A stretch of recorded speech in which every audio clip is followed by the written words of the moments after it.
What really pisses me off is that the medical industry doesn't care if you're not optimal, okay? They don't care if you have optimal testosterone. They don't care if you have cosmetic issues, they don't care if you feel tired all the time. They don't necessarily care if you're depressed or anxious. They don't care to look at the root cause, and they don't care to fix odds and ends. Their goal is to keep you as a recurring customer, meaning they don't fix you. All right, they just treat you weekly or monthly or yearly or whatever, keep you coming back, keep you, getting the meds from them. And they put a band-aid solution over the symptoms rather than looking at the root cause of the problem. Now, I've had cystic acne for about 12 years of my life now, and the amount of hell that I went through and insecurity issues and just like the stunting of my social growth because of it was awful, honestly. And I looked into everything, or at least what I thought was everything, trying to fix this issue. I went to so many different people, naturopathic, doctors, actual like dermatologists, regular doctors, um, taking advice from random people I knew, and nothing really fixed it up until recently.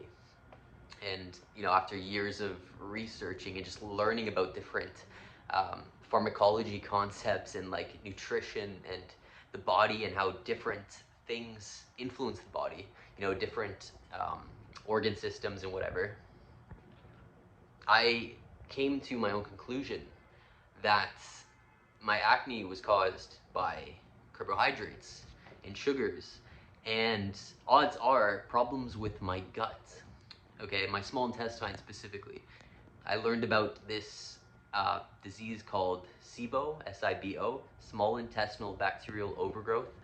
So essentially you have too many bad bacteria in your small intestines, okay, as well as leaky gut problems, which means that your intestines are easily permeable, meaning they're like too thin, they're weak, there's possibly tiny microscopic holes inside that allows toxins, as as in your shit, to penetrate and go into your bloodstream, which then goes to your brain, to different organs, like all throughout your circulatory system, negatively impacting different systems.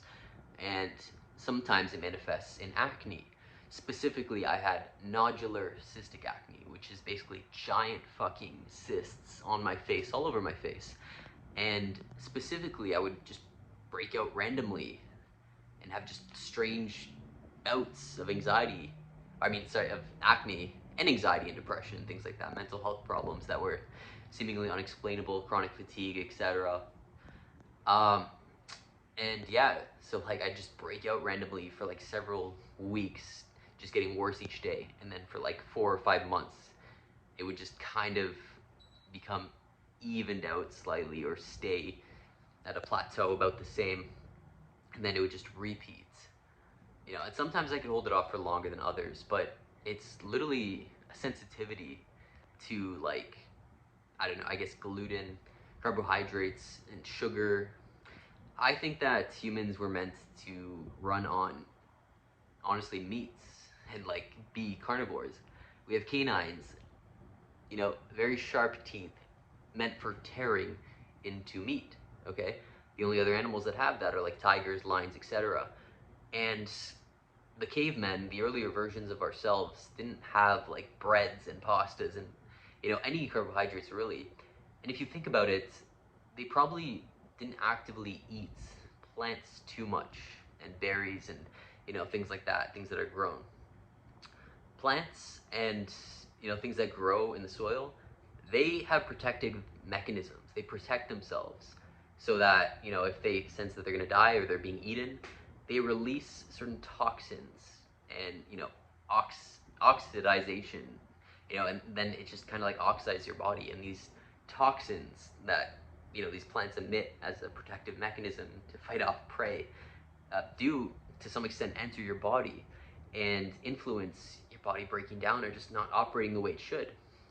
Okay, so they have antioxidants, sure, they have a lot of properties which are good for you, but I don't think that plants were meant to be eaten much at all. mainly as just like a backup option in case meat wasn't available for long periods of time. And even like Native Americans and early settlers here, they mainly just ate meat, you know, fish and, you know, things they hunted and whatnot. And that was primarily their diet. So going back to my issues with brain fog, specifically anxiety, depression, um, and acne, cosmetic issues, and just like rosacea and everything, and seemingly prematurely aging, always being tired, chronic fatigue, just not feeling fully present. All of these issues stuck with me, and I had no idea why. And I kept looking at different things, you know, different supplements I can take, or, you know, different classes I can go to, or just books I can read, or whatever. And honestly, sticking to a carnivore only diet seemed to do wonders for me so far. It's been about 2-3 weeks into it where I haven't touched a single carb or sugar, and my face appears to be just reducing in age magically. I'm not really doing much to it at all. I'm not applying much cosmetic stuff at all, and it just appears to look more youthful randomly. Redness is gone. Any acne breakouts have ceased, which is new for me. Like, nothing. It's not overly oily. I don't feel inflamed. My brain never feels inflamed or foggy, or, you know, my depression and anxiety are at an all-time low. And I noticed that as more time goes on in this diet, it's just getting better each day, very slowly and gradually. I have more energy. I can